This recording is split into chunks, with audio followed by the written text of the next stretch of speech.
Tonight, you're not just here to fall asleep. You're here to slip into something ancient, something forgotten by time, but never truly lost. You're going to meet a girl born under a sky that refused to show stars. You're going to walk with her through shadowed kingdoms, past doors no one dares open, toward a flame that doesn't burn, but remembers. Not all stories are meant to be loud.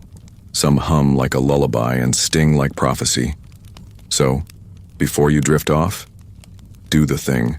Like the video, if your thumb isn't already too cozy under your pillow, and subscribe if you like tales that feel like dreams you swear you've had before.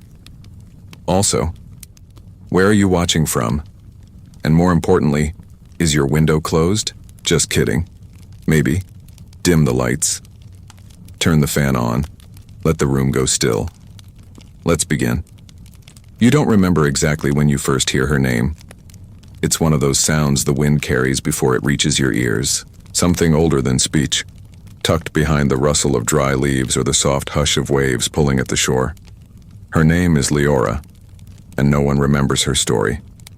Not properly. But tonight, you do. You walk the winding path through the valley of Marin, a place where the fog doesn't rise. It falls like someone exhaling slowly from the heavens. The grass here is thin and silver, not from frost, but from silence. Even the birds avoid singing. And that's where she lived, on the edge of a cliff that overlooked nothing but clouds and echoes. She wasn't a warrior. She wasn't a queen. She was something worse in the eyes of old men, unafraid. Leora was born during the last eclipse before the stars blinked out over the kingdom of Solarith. You know how some babies cry when they're born? She didn't. She yawned. One midwife fainted. Another muttered something about a child made of dusk. Her mother, a mapmaker with ink-stained fingers, just smiled. Because even then, Leora's eyes didn't reflect torchlight. They absorbed it. By the age of 6, Leora walked barefoot through snowdrifts, while other children wore layers thick enough to qualify as siege armor. She never shivered, not once. Some said she was cursed, others blessed. But no one could deny this. Fire liked her, not in the way it liked dry wood or oil. Fire listened to her. Lamps burned steadier in her presence. Hearths brightened when she passed. One man swore that his entire kiln relit itself when she stepped inside his workshop to deliver a loaf of bread. She just blinked at him and said, "Maybe the fire missed you," then left. The town elders, those noble custodians of panic and paranoia, eventually summoned a scribe to record her condition. The scribe came, stared at Leora for 5 minutes, and scribbled 2 words. Not explainable. Then he left.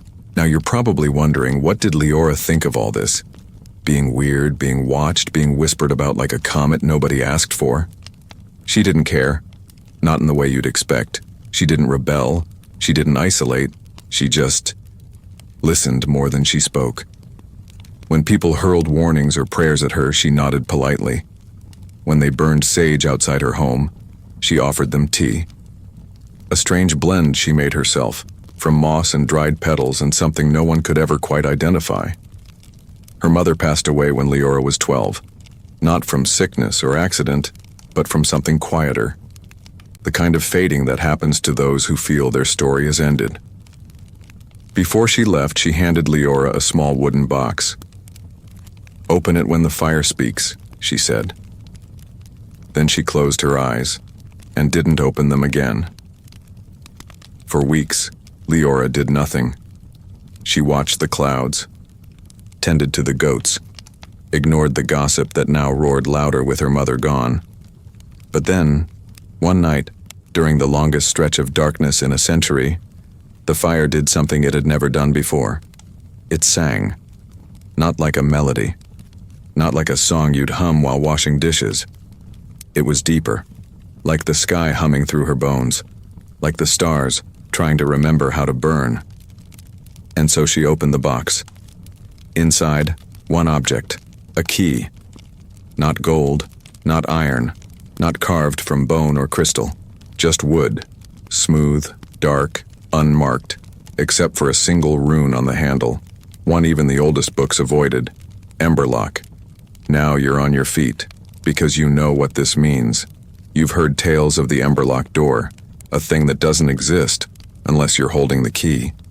It's said to appear only to those who carry fire in their blood and silence in their soul. And Leora? She was both. So she left. Not with a map, not with companions, not with a prophecy trailing behind her like a fancy cloak. Just the key, and the strange certainty that the world wasn't dying. It was waiting.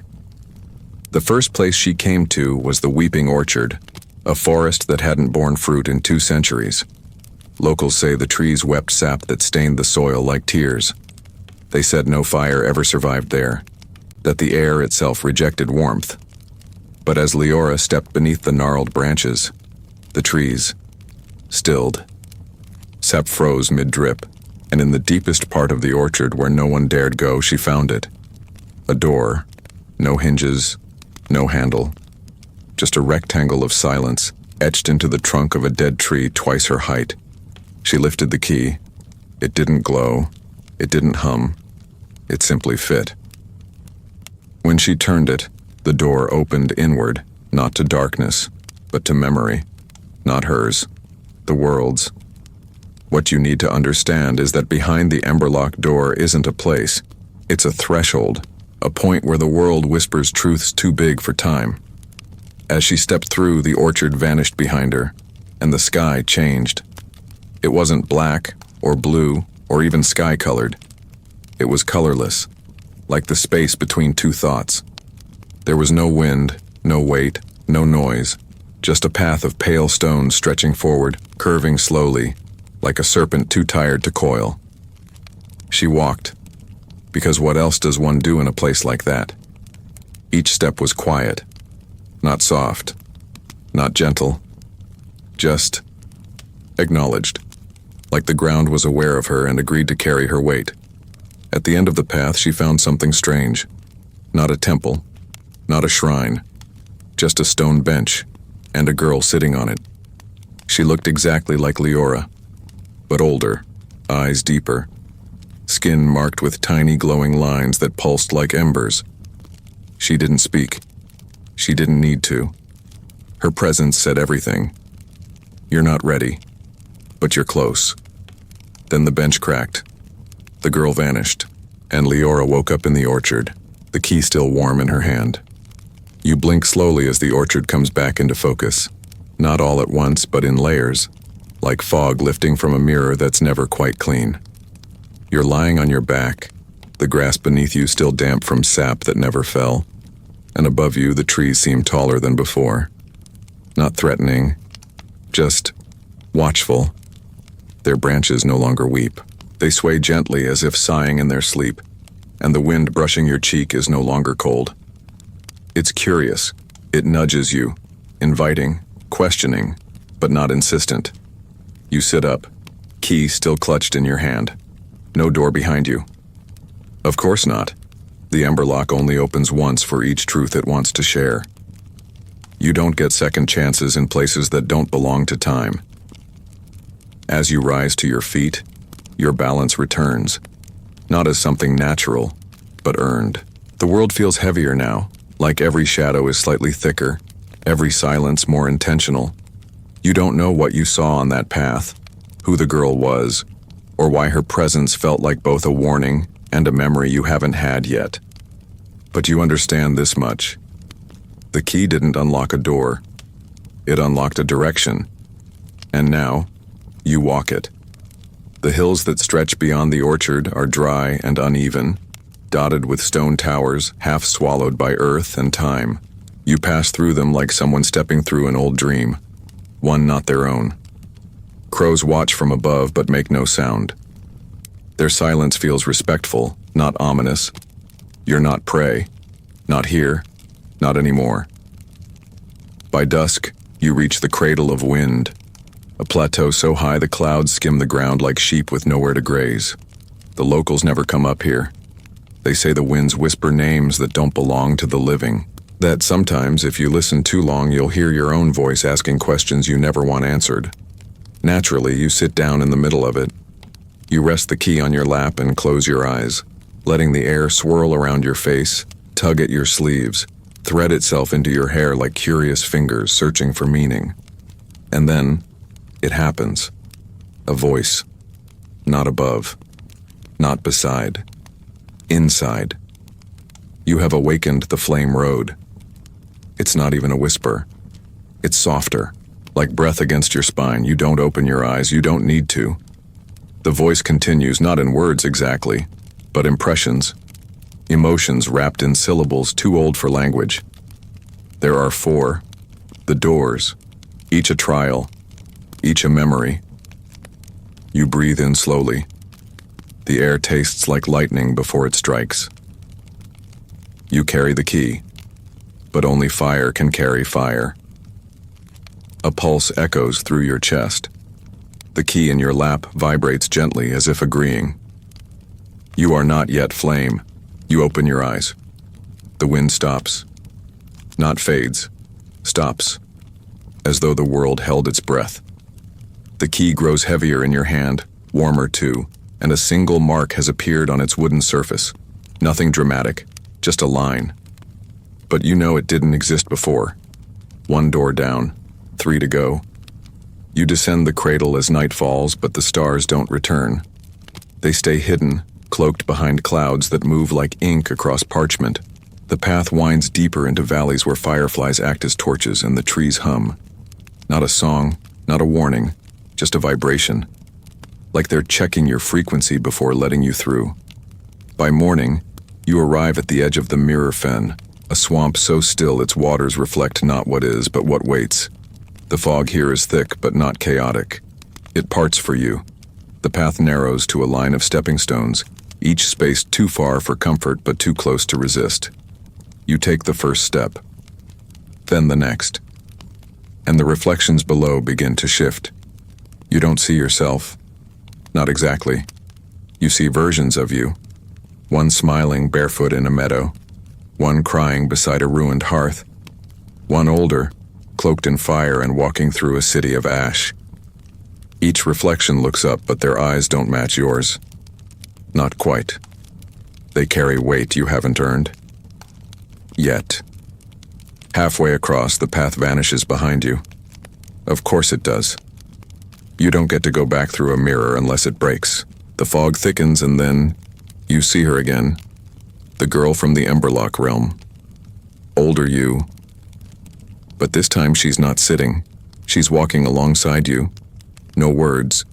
She just places a hand on your shoulder. And you see it all. Fire tearing through skies that forgot how to hold stars. A tower crumbling in slow motion, its stones laughing. A river made of names, whispering secrets in tongues no longer spoken. And above it all, your face. Not as it is now, but as it might be. Eyes lit from within, skin carved with meaning. A person who didn't just carry fire, but became it. Then she lets go. The vision fades, and the stepping stones shift, rising into a new shape, an archway made entirely of water and memory. You step through. Second door, a second mark on the key. And now, you wake again. Not back in the swamp, not even lying down. You're standing in the middle of a wheat field that shouldn't exist this time of year. The sky is a flat gray, the sun just a brighter patch in the clouds. You hear birdsong, normal birdsong, which after everything else feels deeply suspicious. You walk. The key in your hand doesn't pull or glow or whisper. It simply exists. And somehow, that's more unnerving than anything it's done before. You arrive at the Hollow Hearth, a town that no longer burns. Its chimneys are tall but unused, its streets clean but too quiet. You see people, sort of. They move like echoes, like shadows, still performing old routines out of habit. One sweeps the same patch of stone. Another stands at a stall that sells nothing. None of them look at you. Not really. You pass an old inn, its windows dark. A smithy with tools that haven't touched metal in years. And finally, at the center of the town, a bonfire pit. Empty. Dry. This is the third door. You know it before you see it.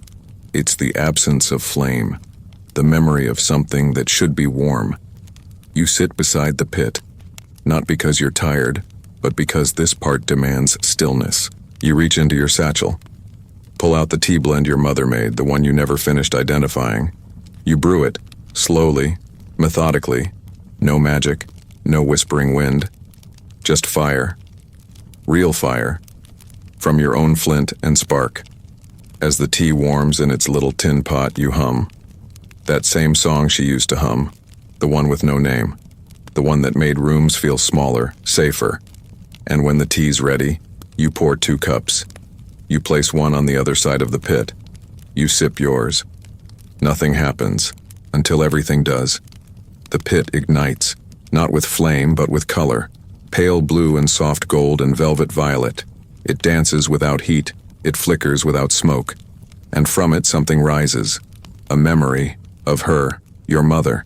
She doesn't speak, neither do you. She sits, takes the tea, sips, and then she smiles. The 3rd mark appears on the key. 3 down. The wind picks up. The people of the town blink. The streets come alive. A lantern lights. A blacksmith picks up her tools. The town breathes again. And you? You walk. Because the final door is waiting. The road beyond the hollow hearth isn't marked on any map. It doesn't curve or climb or turn. It simply unfolds like parchment unrolling beneath your steps. You're not sure when the town disappeared behind you, only that the silence you carry now isn't empty. It's full of answers you haven't dared ask out loud. The key is warm in your palm, not hot, just aware, as though it too knows what's coming. It now carries 3 marks, each one etched so deeply they look older than the wood itself. You don't look for the 4th door anymore. You know better than to search. You walk, and it will find you. The sky begins to clear, not from weather, but from memory. You start to see stars again, not the ones you know, but constellations written in unfamiliar shapes. One looks like a spiral swallowing its own tail, another, a tower crumbling in reverse.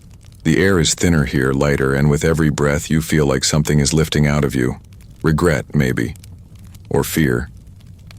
Whatever it is, the weight in your chest lightens with each step, replaced by something else.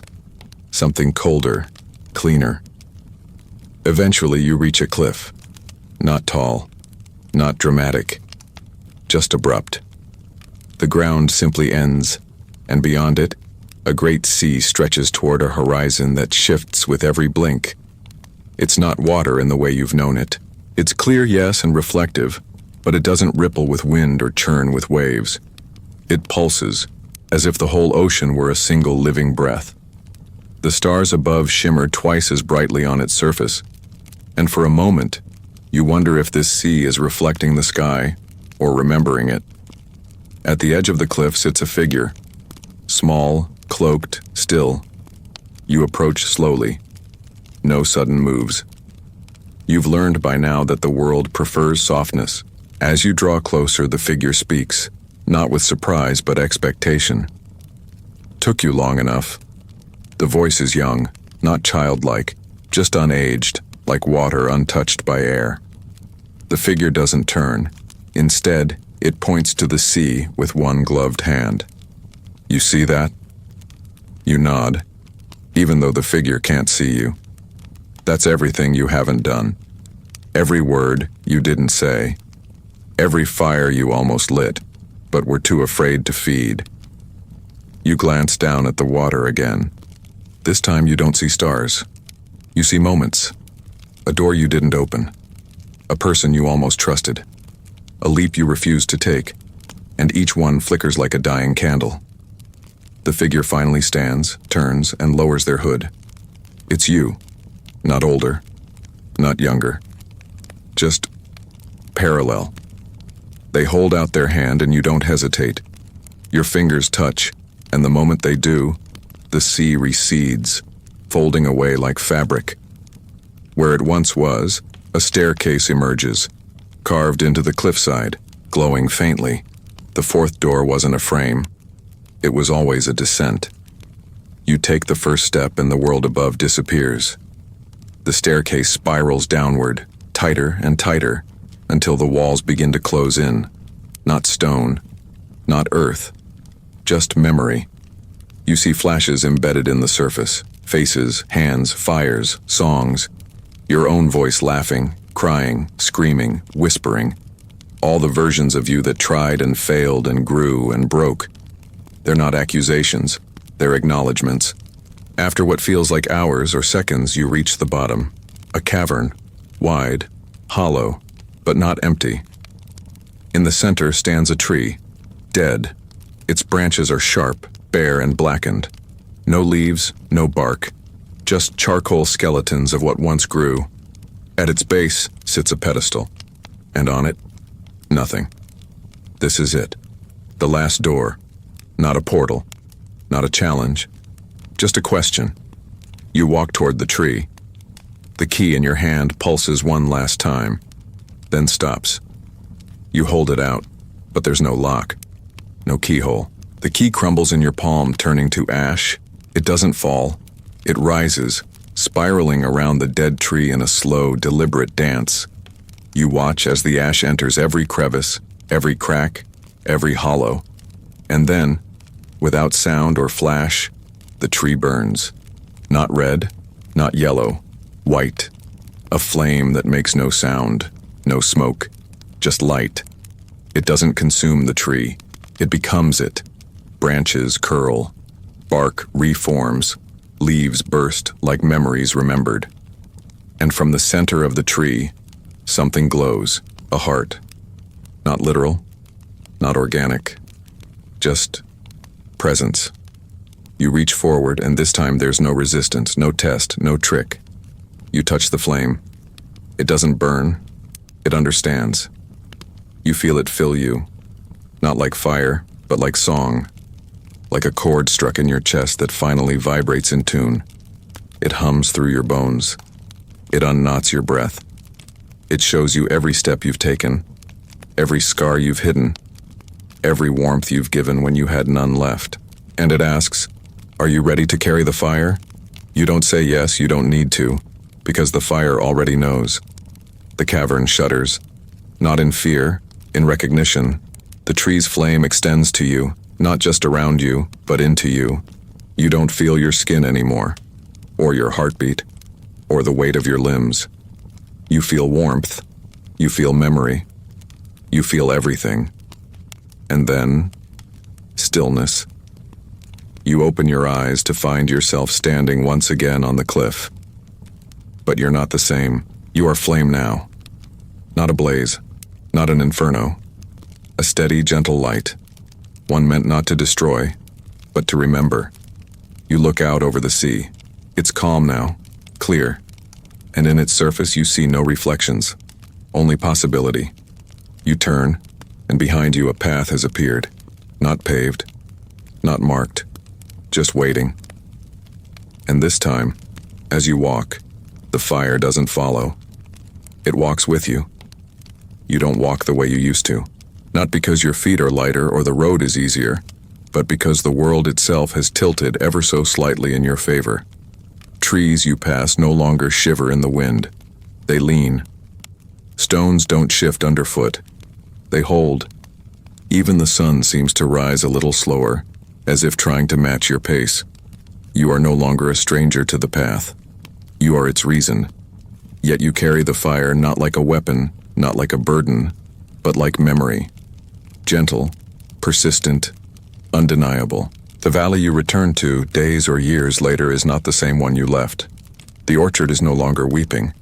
Its branches bear fruit now, golden and heavy and glowing faintly at dusk. The people in the hollow hearth still sweep their stones and hammer their anvils, but they do it with song again. Soft songs, wordless tunes hummed between breaths. Songs that didn't exist until you passed by and left them something forgotten.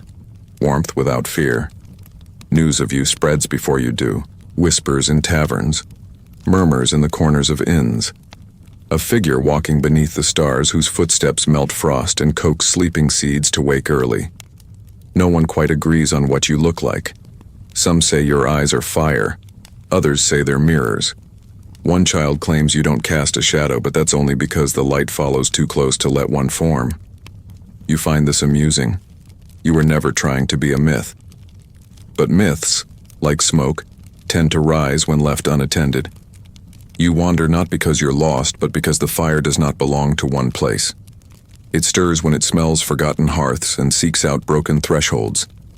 And so you walk. Through ruined cities and quiet fishing towns, past caves carved with prayers and mountains hollowed by fear. In each place the people don't see you arrive. They feel it. The air warms by half a breath. A single spark lights in an abandoned lamp. A forgotten forge wakes up just long enough to sigh.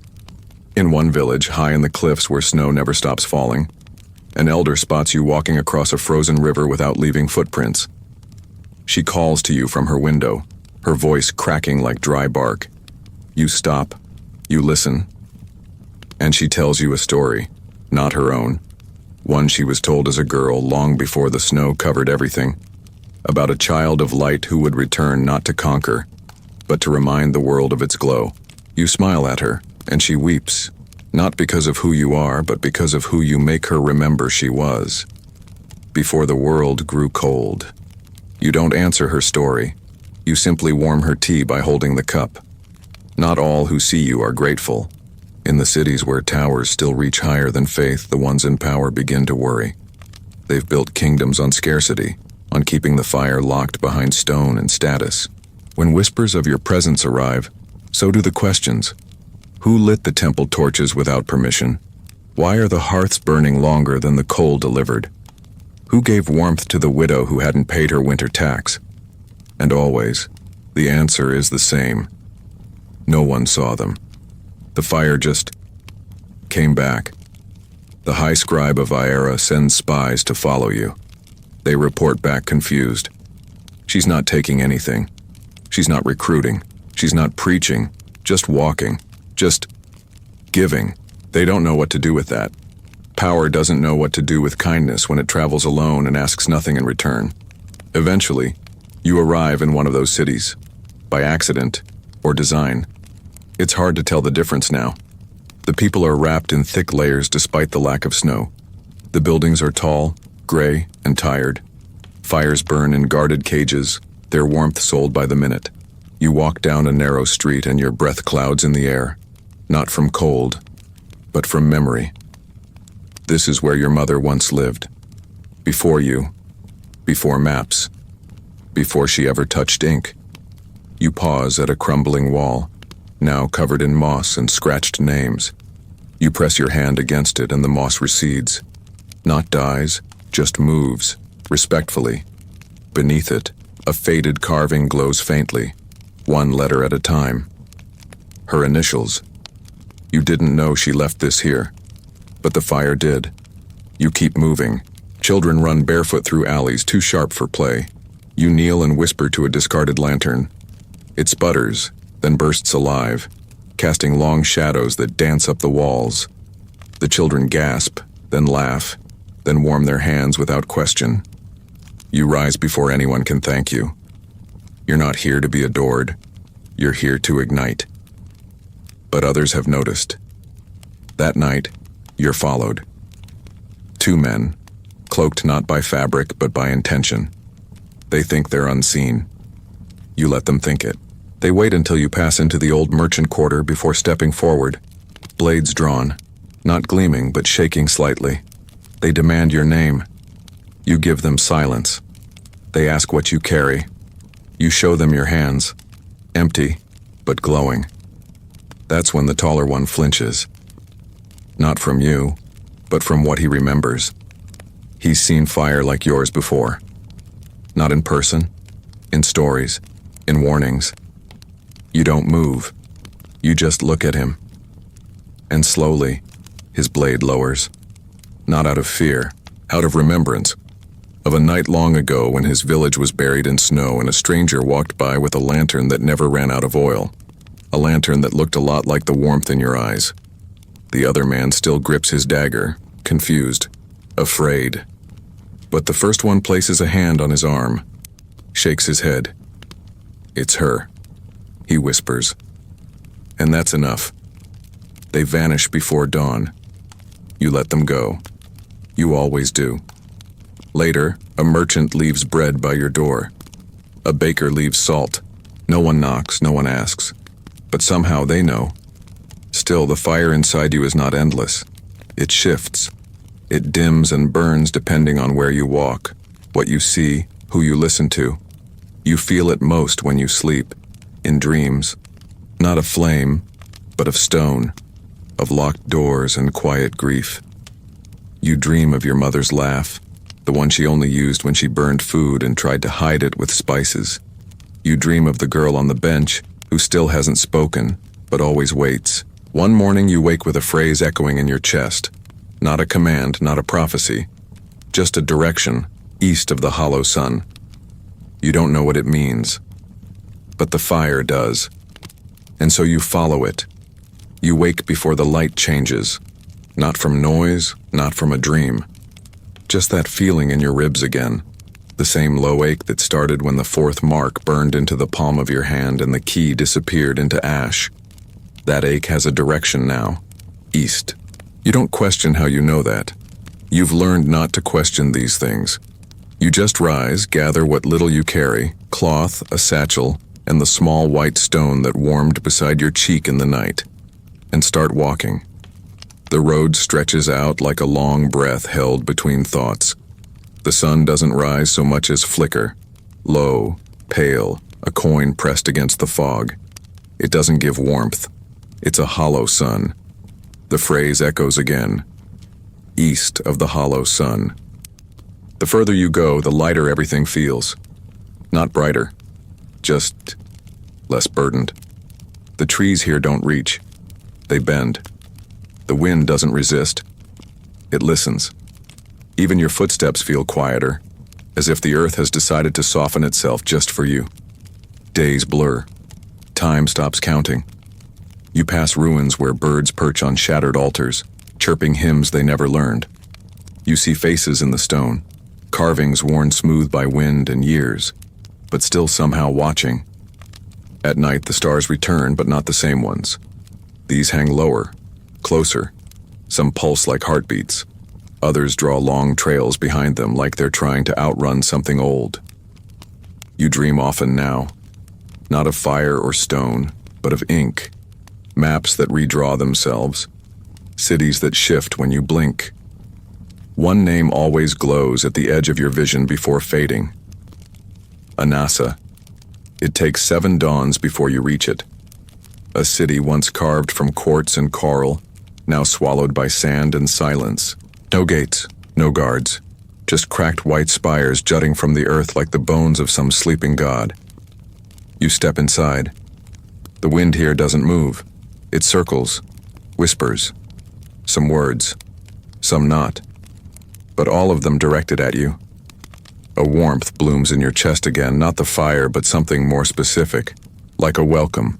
The streets are covered in dust, but no footprints. You are the first in a long, long time.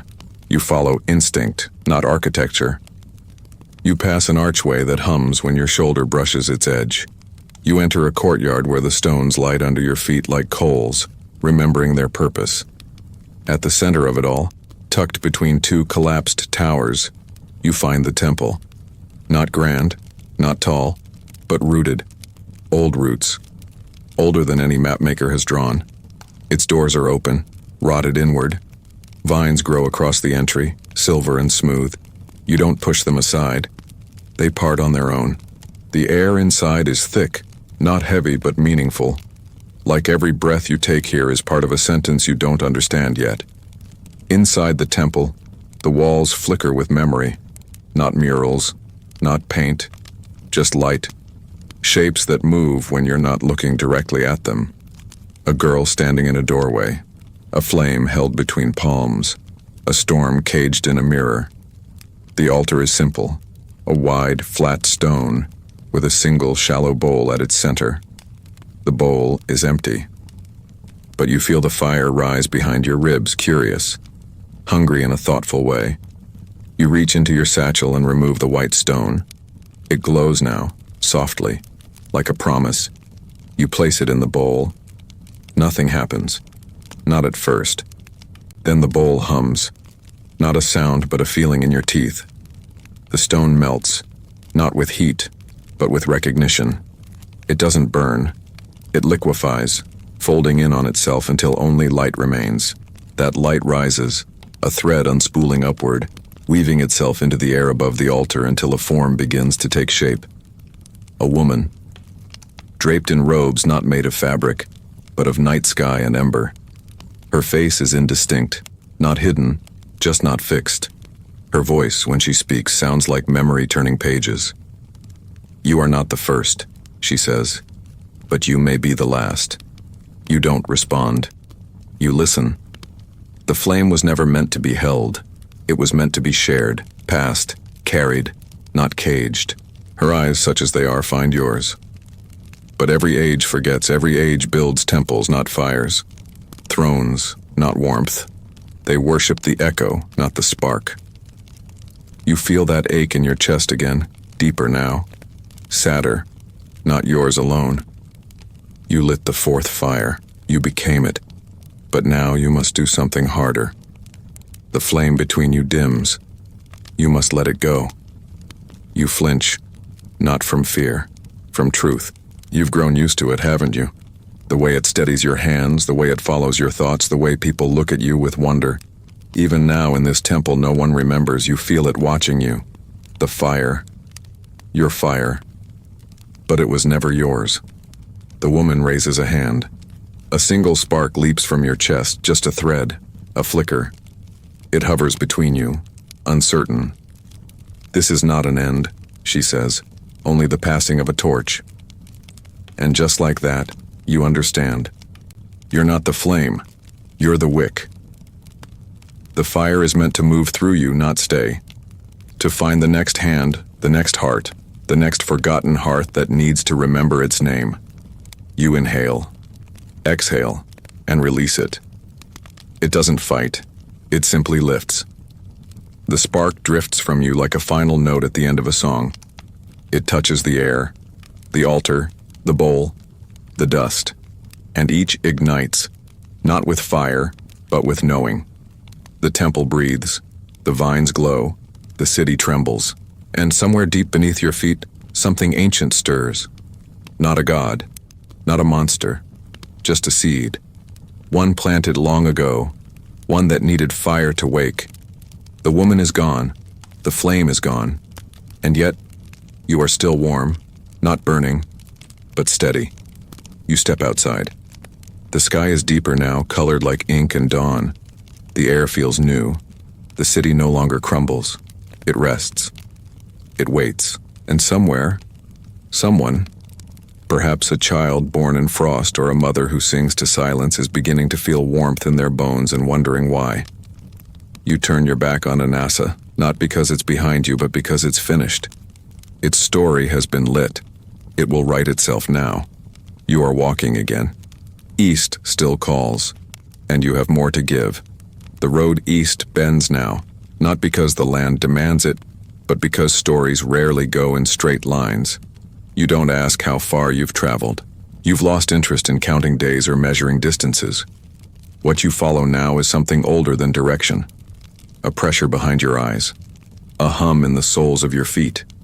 The fire may have left your chest, but its rhythm remains. It doesn't burn anymore. It resonates, like a bell rung once whose echo never really fades. The trees here are taller, less like plants, more like spires. Their trunks are twisted, pale and smooth like bone. Their leaves don't rustle. They whisper, not in words, but in pauses. The kind of silences that suggest something is about to be said, but never is. Eventually, you come to a hill that isn't marked on any map. It rises gently, its slope covered in silver moss and stone markers shaped like open books. Not gravestones, not warnings, just quiet invitations. At the top of the hill stands a structure half swallowed by the earth, half formed from it. The roof is a rib cage of petrified wood. Its door is not closed. It simply waits. You don't knock. You step through. The moment your foot crosses the threshold, the air thickens, not with dust or decay, but with possibility. It smells like old parchment, cooled iron, and something that makes your chest tighten for a second before easing. Recognition. You are in the library beneath the wind. It does not announce itself. There is no keeper waiting, no scroll-covered desk, just shelves, infinite shelves, some made of stone, some of ice, others of roots so old they've forgotten what they once supported. The books do not line them neatly. They grow, like fungus, like vines. Some pulse gently, some flicker like candlelight trapped in leather and twine. You walk between the shelves, careful not to touch anything yet. The books whisper, not in language, but in intent. They are not meant to be read. They are meant to choose. And one of them does. You don't see it at first. You feel it, a warmth against your hip, like a familiar hand in the dark. You turn. A narrow spine glows faintly on a high shelf.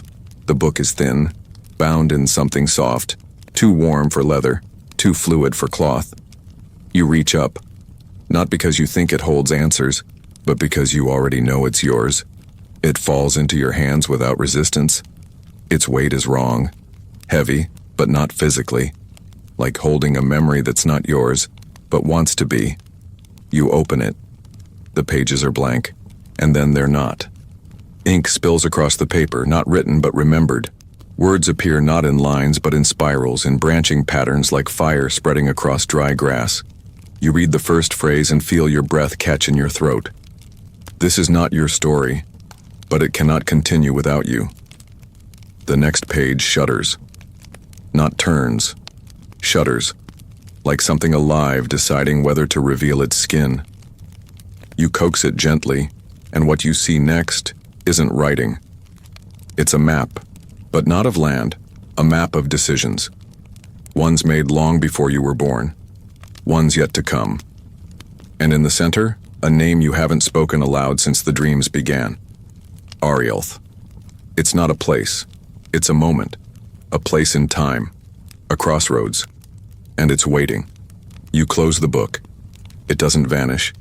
It stays in your hand, warm and breathing. You don't put it back. You carry it with you as you step deeper into the library. The shelves shift. You don't walk straight anymore. You descend.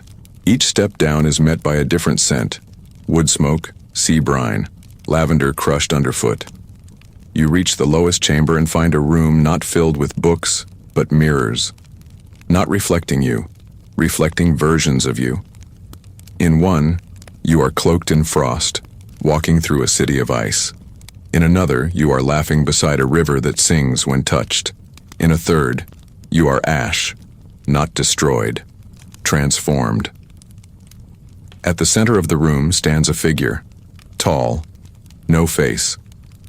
Just robes made of pages that turn in a wind you cannot feel. When it speaks, it does so with your voice. Do you wish to remember or to forget? You answer with silence, because you've already chosen. You step forward, holding the book. The figure nods. Its hands unfold, two pale extensions of shadow and script. It does not take the book from you. Instead, it opens your other hand and presses something into your palm. A quill, but not made from feather or reed. It's a sliver of flame, the last remnant of the fire you carried. Thin, sharp, patient. You don't ask what to do with it. You already know. You turn to the nearest mirror and touch the quill to the glass. It doesn't crack. It opens. Beyond the mirror lies a sky that shifts like oil on water. A city built of bridges and balconies suspended over nothing. Lanterns float in the air, not lit, but waiting. You step through. You are no longer in the library. You are in Arielth, and it is burning, not with destruction, with return. You stand in the center of the city, though no ground touches your feet. Everything here floats. Walkways spin gently. Towers drift past you like thoughts you forgot you had. The air is charged. People walk by, none familiar, yet all strangely knowing. Their eyes meet yours and hold just a second too long. Not suspicion. Recognition. as if they've read your story before, but only in part. A child walks up to you, no older than 9, eyes like dusk, hair full of tiny braids threaded with metal beads that sing when she moves. "You brought the book," she says, not as a question. You nod. Her small hands reach into her coat and pull out a flame. Just sitting there, nestled in cloth, not burning, just waiting. "We've been keeping it," she says, "but it's not ours anymore." You kneel, and she places it in your palm. It doesn't hurt. It fits. The fire is smaller now, not weaker, more focused. Like a question with only one answer. You stand. The city leans forward. Arielth waits. And somewhere deep in the heart of this skyborn place, a choice awaits you that cannot be unmade. But you walk toward it, because you always have. Arielth breathes beneath your feet, though there is no ground. Its bridges shift like veins adjusting to the flow of something deeper. The floating lanterns above do not drift at random. They orbit in gentle, patient circles, as if waiting for the signal to descend. You walk slowly, the child's flame now cupped in your hand like a secret you're not quite ready to share. It is neither bright nor dim, but perfect. Not warm in the sense of heat, but in presence. You carry it the way one carries a question they're finally brave enough to ask. The streets of this city aren't made of stone or glass or wood. They are formed from light held in shape, flickering gently with each step. Each time you pause, you feel the ripple of story beneath your soles. Fragments of choices made and unmade, consequences left to echo in silence. Arielth is not a city in the traditional sense. It is a vessel, a living memory, a convergence of decisions that no one meant to preserve but could never fully forget. As you move through the districts of the sky, you begin to hear them. Names, not shouted, not spoken, whispered by the wind that doesn't blow, but curls inward. They are not familiar names, not to your ears, but your heart recognizes some of them. They are names of those who gave, not took, who stood between frost and the forgotten, who lit candles in empty rooms simply so someone else would feel less alone. They are names of fire carriers before you, some born with it, some who earned it, and a few, just a few, who gave it away and never returned. You pass a structure shaped like a cathedral, but built from silence. Its walls do not rise. They exhale. You enter without being asked. Inside, the ceiling is so high it vanishes into stars. The walls are lined with glass tubes, and inside each one dances a single flame, some large, some barely flickering. Some hover, refusing to settle. Others sit calmly in their capsules, steady and still, as if they've waited long enough. A plaque glows faintly beside each. Not a name, but a choice. She stayed. He turned back. They waited too long. She knew, and gave it anyway. You understand now. These are not trophies. They are memorials. Each flame a moment where someone decided to carry light into the dark. Some succeeded. Others were never seen again. But every flame here is honored. At the far end of the chamber, a stone pedestal rises from the floor. Not high, not grand. Just enough to catch your eye. On it sits a lantern unlike the others. It is empty, waiting. You approach slowly. The child's flame still glows in your hand. As you near the lantern, something begins to pulse in your chest. Not pain, not pressure, but recognition. You know without being told that this lantern is yours, not to keep, to complete. You hold the flame near its open mouth. It hesitates, quivers, then leaps inside. For a moment, everything goes still, and then the lantern exhales. The flame inside grows, slowly, steadily, until it fills the glass. Not like fire, but like sunrise. Its light stretches across the chamber, touches every flame nearby, and one by one they shimmer in response. No sound, just a hush of acknowledgement. The cathedral breathes again, and the plaque below the lantern changes. This time, it doesn't write a decision. It writes your name, but not the one you were given, the one the fire has called you all along, bringer of the remembered flame. You kneel, not in reverence, but in stillness. Your body no longer burns. It glows. Your skin hums with the memory of every spark you've passed, every hearth you've reignited, every soul who stood a little taller because you reminded them of their own warmth. You do not cry, not because you're strong, but because nothing is leaving you. It is only being placed where it belongs. As you rise, the air changes. A door opens behind the pedestal. It leads downward, always downward, and you follow. Not because it calls, because you are ready. The descent is long, not measured in steps but in truth. With every level the space narrows, the light dims, but not because you are losing the fire, because it is entering the walls. The stairway is not stone, it is memory condensed. You see yourself in flashes, holding the wooden key, kneeling before the dead tree, touching the altar in Anasa. Each moment plays briefly, then vanishes. Not erased. Planted. You emerge into a chamber with no walls, no roof, just sky above and a single tree at the center, leafless, enormous, carved from white stone. Around it circle hundreds of empty vessels, each shaped like a lantern, each waiting. In front of the tree stands another version of you, but older, weary, a little cracked around the edges, but her eyes are bright. They meet yours, and she nods. This is where it begins again. You ask no questions, your past needing explanations. Instead, you step forward and together you press your palms to the tree. The stone cracks. A thin line of light appears, then another, and another, until the tree is nothing but radiant fractures, glowing from within. You step back. The tree does not fall, it opens. From within, the first flame steps out. Not a god, not a spirit, not even human. Just fire shaped like potential, flame shaped like yes. It walks without burning. It looks at you and places a single finger against your forehead.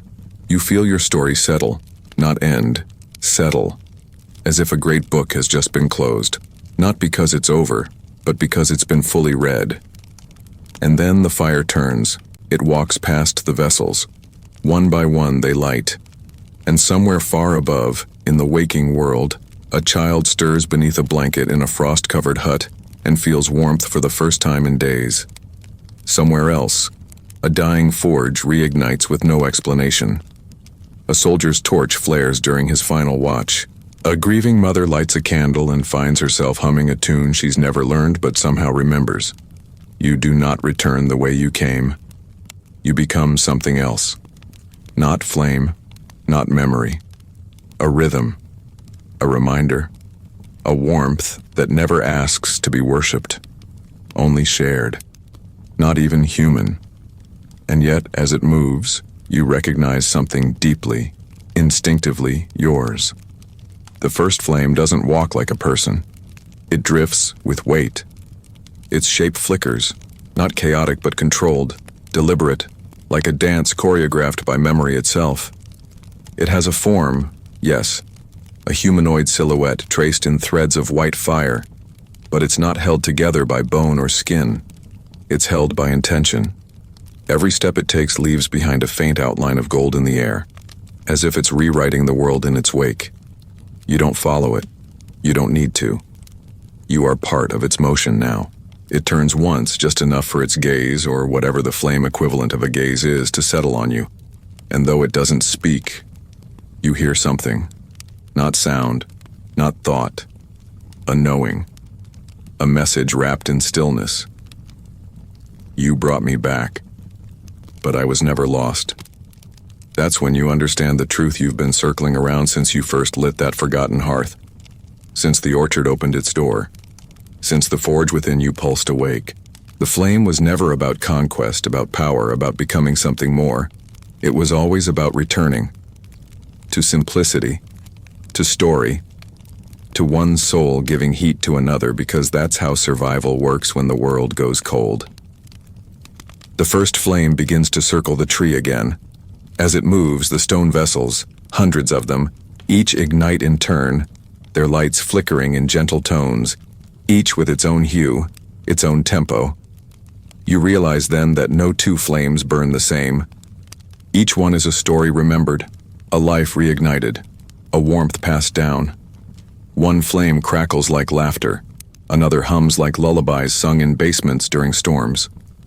One blinks out for a moment, then returns stronger, stubbornly refusing to fade. You feel tears gather, not from sorrow, from overwhelming recognition. You know these flames. They are echoes of people you've never met but somehow love. The flame's final step stops before the largest vessel. Not the grandest. Just quiet. Its surface is smooth, unmarked, but you feel something thrum beneath it, a heartbeat or something older. The first flame pauses, lifts one hand, and gently lowers its fire into the vessel. There's no flash, no explosion, just the quiet exhale of a story coming home. The vessel doesn't burn, it blooms. A pattern begins to spread across its surface, spirals, sigils, threads that curve like vines across a wall. And in the center of it all, your name, not written in letters, in rhythm, in warmth. Then, without drama, the first flame steps back into the tree. The stone begins to close, the fractures fade, and it is sealed again, not locked, just resting. Your body hasn't moved. You haven't needed to. Your breath is steady even. Everything in you that once fought to understand is now just still. The older version of you, the one who brought you here, nods, not with finality, but with approval. You are no longer a visitor in this story. You are the story. You are what happens when a forgotten truth is remembered at the exact moment someone is brave enough to carry it forward. The chamber behind you begins to collapse, but not in destruction. In return, the lanterns lift themselves, weightless, and drift back through the ceiling through invisible currents, spreading outward across the sky. Some will find temples, some doorsteps. Some will wait in forests for wanderers who have forgotten why they wandered. Each light now carries a piece of you, and yet you feel no loss, only expansion. When you turn to leave, you don't walk through a door. There isn't one. You simply step forward, and the space parts like a curtain, revealing not stone or sky, but earth. Familiar earth. You emerge at the edge of a wide field, grasses swaying in a slow, easy rhythm. You know this place. Though it has changed, though you have changed, this is the valley near where your story first truly began. You recognize the silhouette of the orchard far in the distance, the mountaintops, the curves of the hills. But it all feels brighter, not in color, in feeling. And when you look to the sky, you see the lanterns, hundreds of them, floating high above, some barely visible in the light of day, others still flickering gently in defiance of the sun. Children point. Elders weep quietly on benches. Blacksmiths step outside their shops and hold their breath without knowing why. The world feels warmer, not hotter, not safer, more alive. You walk through the valley slowly. People notice you. Not all. Just the ones who still listen with something deeper than their ears. One old woman offers you bread without asking your name. A child hands you a single, slightly bruised apple. You take both with a soft thank you that feels far too small for what you want to say. But that's the way this story works now. Quiet gestures. Soft revolutions. You find a place to rest near the riverbank. It's not where you plan to stop, but the earth here feels kind. You sit. Your hands are empty now, but they don't feel lacking. The fire no longer lives in your chest, but it surrounds you. It moves through the grass, the wind, the sunlight. In every small warmth the world now holds without permission. You close your eyes, not to sleep, just to listen. And you hear it. The rhythm. The one you've followed all this time. Not drums, not music. The slow, steady sound of someone striking iron with purpose. A forge being used somewhere, not for war, for building. You smile, and far away, though you cannot see it, A village that forgot its name lights a torch in its square. No ceremony, just one spark. But that's all it needs, because the flame remembers. And now, so do you. Not even human. But there's a gravity to it, a presence so immense it humbles the silence around it. The first flame does not burn, it reveals. Its light isn't searing, but exposing, peeling back the layers of everything it touches, not to harm, but to remember. Where it moves, the world responds. Vessels on pedestals flicker awake. The chamber adjusts its breath. The very space seems to recall that it was built not to protect the flame but to prepare for its return. The flame does not speak, not in the way mouths do, but still it communicates, and you understand everything it means to say. This is not the beginning. It never was. You were not chosen to ignite it. You were chosen to carry the memory of why it once mattered. As it passes you, a wave of heat brushes across your skin, not pain, but presence. The kind of warmth that makes your shoulders drop, that releases something you didn't know you'd been clenching for years. You inhale, and your breath carries the scent of soot and sunrise, of scorched parchment and blooming jasmine. It's a paradox of elements, like the flame itself, a force born of contradiction. It is soft, but it reshapes stone. It is silent, but it changes everything. You follow it, though it doesn't look back. It doesn't need to. It knows you're there. As you walk, you notice the changes. The empty lanterns slowly illuminating one by one, their glass vessels blooming with steady pulses of light. These are not symbols. These are not relics. These are lives. Flames once kindled by hands like yours. Hearts like yours. You see flashes within each. A woman kneeling beside her sick child, whispering warmth into the cold air. A craftsman setting his tools aside to teach a stranger how to bend iron into kindness. A child lost in the woods lighting a twig with a trembling finger and finding their way home by the rhythm of their own hope. Each lantern is a memory. Not yours, not the flames, the world's. And you realize something then, something quiet but impossible to ignore. The fire never belonged to the gods. It was never divine by birth. It became sacred only because mortals chose to give it away.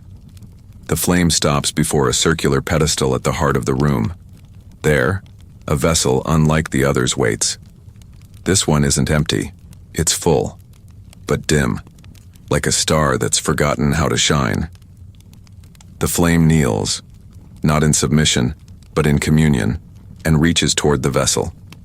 With a single gesture, a thread of its light spills inside. There's no explosion, no song, just a pulse. One beat, then another. The vessel brightens, slowly, as though remembering itself. And then the chamber changes. The walls fade, not vanish, but become translucent, like mist remembering how to dissolve. Through them, you see the world outside, not as it is, but as it feels.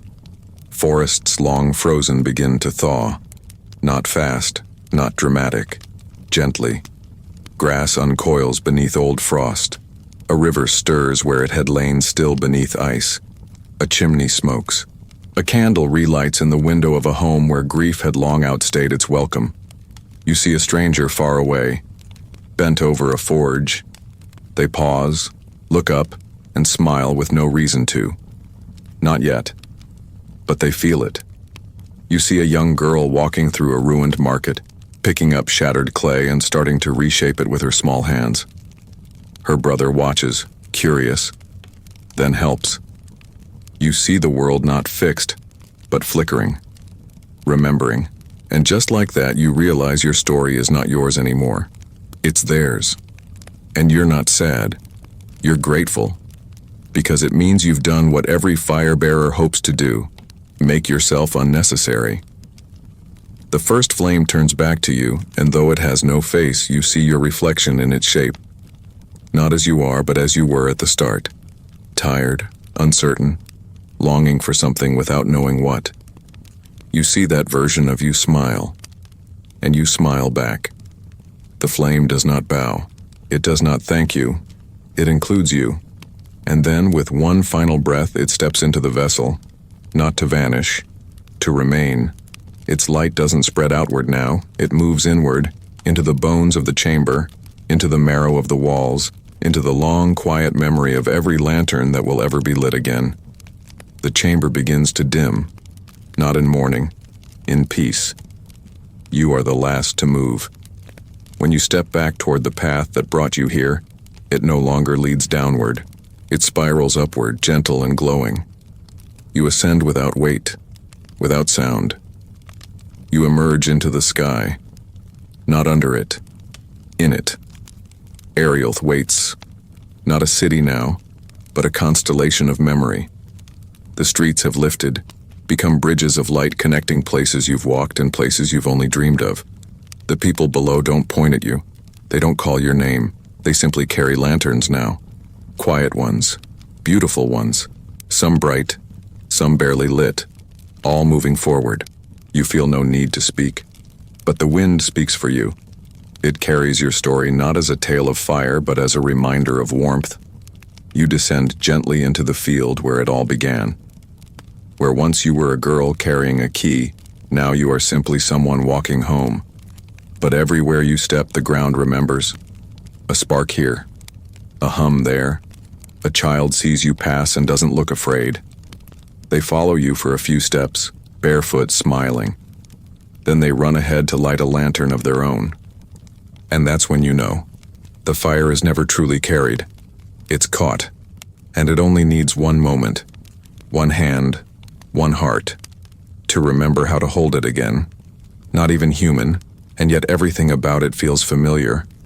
Not in the way a face reminds you of someone, but in the way a scent or a sound reaches through the years and pulls you gently back to a moment you didn't even know was still living inside you.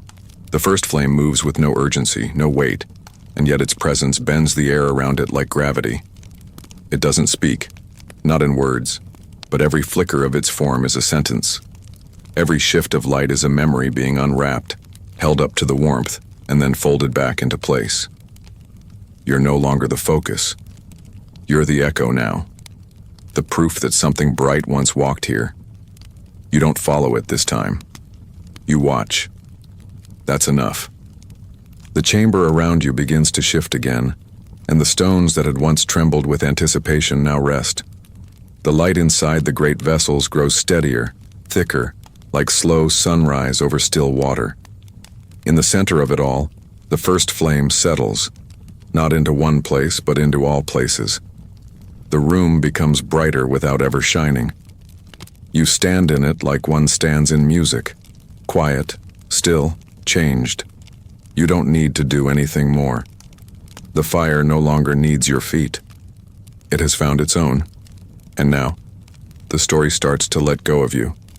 Not suddenly, not harshly. Like a parent slowly opening their hand, letting the child walk ahead alone for the first time, not because they want to leave, but because they were never meant to stay. You turn because the path behind you is open now, and when you take your first step out of the chamber, you are not the same. The flame no longer burns in your chest. It walks in your absence. It lights in your wake. It's in the way people pause when you pass, in how a candle relights without a match, in how one stranger offers another a hand without hesitation. You walk through the world not as a bearer of fire, but as its memory. And the world remembers you. You return to places you once passed through. The orchard you first left behind now blooms with silver-fruited trees that hum gently at night, as if they too have stories to tell. The forge where a mother once whispered to molten metal burns with a steadiness not seen since the old days. A boy works there now, quietly, reverently, his hammer striking in rhythm with something older than technique. You don't speak to him. You don't need to. He already knows. In the villages along the ridge, people speak of a figure who walks at dusk, not cloaked in shadow, but in warmth. No one agrees on your face, your age, your voice, but all agree on how the air changes when you're near. You stop in one of those towns, if only for a moment. A child hands you a drawing. It's not a likeness, it's a shape. A tree, cracked with light. A flame walking out. You smile and place it in your pocket, knowing that someday someone else will find it and believe it to be a prophecy. But you know the truth. You were never chosen. You were just willing. Willing to listen when no one else did. Willing to kneel beside an empty hearth. Willing to walk toward something you didn't need to understand in order to love. And now your presence is a ripple. You stop by rivers that once froze through the spring. Now fish swim lazily beneath a surface soft with sun.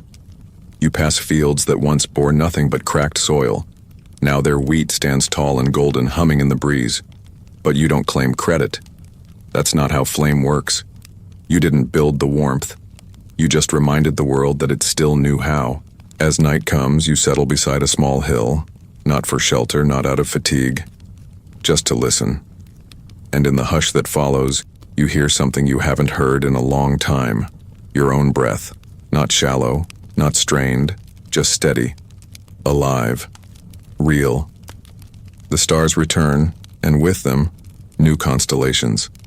Not the ones etched in old books or chanted in temples. These are stories newly written, burning quietly in the sky like fresh ink drying on a page. One looks like a tree breaking open. One, like a flame walking forward. One, like a girl holding nothing but her own certainty. You lie back and let the warmth rise through the earth. In the town nearby, an elder tells a tale to a group of children seated around a small fire. Her hands move with grace. Her voice, low and slow. She doesn't name you. She never has.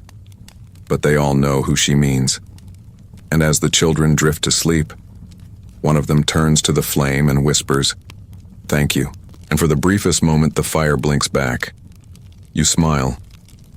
Because that's all you ever wanted. Not recognition. Just remembrance. You sleep, but not as you used to. Sleep is different now. It's not escape. It's not recovery. It's simply arrival. You drift not away from the world, but deeper into it. There are no longer lines between what you remember, what you imagine, and what you carry. They flow into one another like rivers that stopped asking where they began. And when you wake, the world greets you the way old friends do, not with trumpets, not with fanfare, but with quiet recognition. A soft nod, a warm place to sit, a light already lit.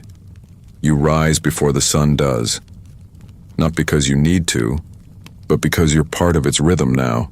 You stretch and the trees nearby sway slightly in your direction. You smile at that, still amused after everything, that the world remembers your presence in such gentle ways.